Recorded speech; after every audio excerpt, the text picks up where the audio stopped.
Hello my beautiful souls, welcome sa ating tarot reading sessions. Keep in mind, general reading po ito, maring mag-resonate, maring hindi. Kunin nyo na lang po kung para sa inyo and leave the rest. Maring mag-shift energies or magkabaliktad ang sitwasyon. Kaya kayo na pong bahala kung saan kayo nakalugar sa reading natin. Okay? So, let's see. Oops. So, nagpakita agad ang 4 of Wands. Sama natin. Okay, may 11-11 card na naman tayo dyan. So, we have here the 8 of Pentacles, 9 of Wands, 6 of Wands, the World, Queen of Pentacles, 7 of Swords, and the Page of Swords. King of Cups, bottom card natin. Okay. So, may stalker ka na naman dito. Sino naman tong stalker mo na ito na maaaring energy ng water sign or earth sign? Cancer, Scorpio, Pisces, and Taurus, Virgo, Capricorn. So, maaaring may mga air signs din, Gemini, Libra, Aquarius dyan na nag-i-stock sa'yo. So, tingnan natin sa ating signs and symbol cards. So, itong taong ito mukhang guilty siya sa nangyari before or may nagawa siyang hindi maganda. So, tingnan natin signs and symbol cards. We have here the candle and telephone, camera and bell, clover, shovel, and bird. Okay. So, itong taon to, hinuhukay na naman ng nakaraan. So, kung naman yung nakaraan ninyo nitong taon to, pilit niya pa rin binabalikan, hinuhukay. Talagang, this person is reminiscing, and maaaring tumawag yan sa'yo, or may notification ka marireceive from this person. Maaaring nag-comment siya, nag-like siya sa post mo sa social media. And then, nag-comment siya, or nag-comment nga siya, or nag-send ng message, private message, pero mukhang hindi ka nag-reply. Kaya, ang ginawa niya is, tumawag siya, or tatawag siya.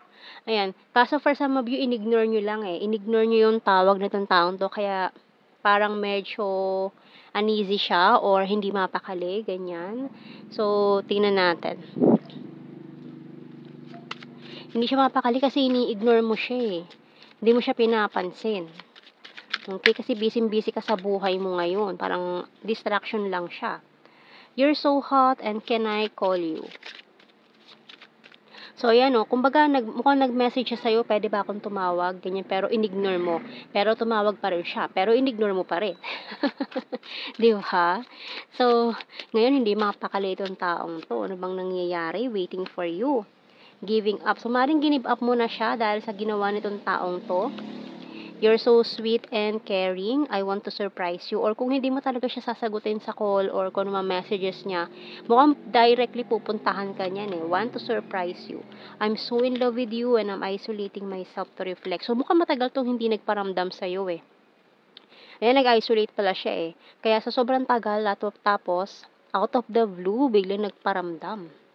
Biglang nag-like, nag-comment, nag-message, tumawag, and then lahat in-ignore mo eh. Tapos, ayan, talagang sinadya ka na. I want commitment, bottom card. So, talagang, tingnan natin. Ano message ng Archangel Counselor by Archangel Azrael? You are a natural counselor and many people benefit from your guidance and reassurance. So, maaaring idahilan niya na may siya sa'yo, isasangguni siya or may itatanong siya about sa expertise mo, ganyan, or sa career na maaaring expert ka or sa isang bagay na expert ka. Maaaring hihingi siya ng payo sa'yo, pero mukhang dahilan niya lang yun para makalapit siya sa'yo eh. Okay, so tingnan natin. Kasi magaling ka magpayo sa mga bagay-bagay eh. Marami siya natututunan sa'yo noon, siguro nung nakakalapit pa siya sa'yo. So, tingnan pa natin dito. I replay your conversations over and over. You and I were too young. You don't know how hard it was to let you go. You speak to me through music. So, alam mo yung kapag may mga naririnig siyang kanta, lagi kanya naalala everyday. So, mukhang hindi ka nakalimutan itong taong to. I'm starting to understand our connection. So, kasi feeling niya may something sa inyo nitong taon 'to na, maaaring spiritually connected kayo, ganyan. So, we have here, "I lost myself for a little while. I love you. And I know I messed up everything." So, mukhang alam naman niya 'no, aminado siya na maaring, na-sabotage na itong connection, nasira niya yung tiwala mo, kaya parang lahat dinededma mo, 'no. And I can't stop thinking about you. So, yun na nga, nonstop. Hindi ka makalimutan yung taong yan. So, kuha tayo ng mga initials natin. So, kung naman yung mga nangyayari, talagang guilty siya. Ayan, bahagang buntot niya ngayon. So, hindi siya dyan, nanginginig-nginig pa yan. Mukhang takot na takot yan sa'yo. Ayan, so, tingnan natin. W, J, C, P, Q, letter T, L. Ayan o, T, L o. True love ha, hindi tululaw. True love. So, maaari ka ang true love niya daw. Ayan, B, M, N, S, F, and this one is H. So, yung bottom card, letter A. Okay, so let's see sa blue card, we have here jealousy. So, yan, mukhang may mga pinagseselosan pa itong taong to ngayon, ha. So, we also have here manifestation and, soulmate. So, maaaring feeling niya, soulmates daw kayo, kaya hindi kanya makakalimutan, Ayan. Okay, so talagang, this person is parang ikaw na lang ng ikaw ng ikaw ng ikaw ng ikaw ng ikaw pa rin. 'Di ba? Talagang walang bukang bibig 'tong taon 'to, laging ikaw. Sa mga tao sa paligid niya, laging ikaw. Pangalan mo, ikaw. Ayan, lagi na lang ikaw. 'Di ba? So, tingnan natin sa general signs and messages. Talagang hindi siya mapakali ngayon at ini-ignore mo. Ang energy ngayon is parang a very sad boy, sad girl energy, ganyan, nag-emote-emote dyan, paiyak-iyak sa gedli, nag-emote, ganyan, self-pity.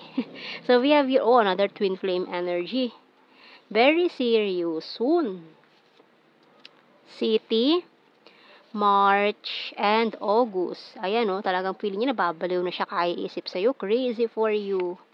Water sign, Cancer, Scorpio, Pisces, and Taurus, gorgeous. Para sa kanya, you're gorgeous or ikaw na yung pinaka-gorgeous. We have here kind-hearted, Visayas. May mga karmic relationship na naman dyan, neighbor, January, and sexy body, Aries, green-minded, February 7. Trustworthy, divine feminine. This is number 10. So, may mga naging completion na mga cycle, maring mga karmic cycles. Hilarious, divine masculine. Ka-divine counterpart nga ha. And athletic. Okay, kuha pa tayo ng isa. Birthmark. Okay, nasa bottom card is Gemini. So, yun ang ating reading, my beautiful souls. Thank you for watching. Take care and God bless. See you in our next reading, guys. Bye-bye.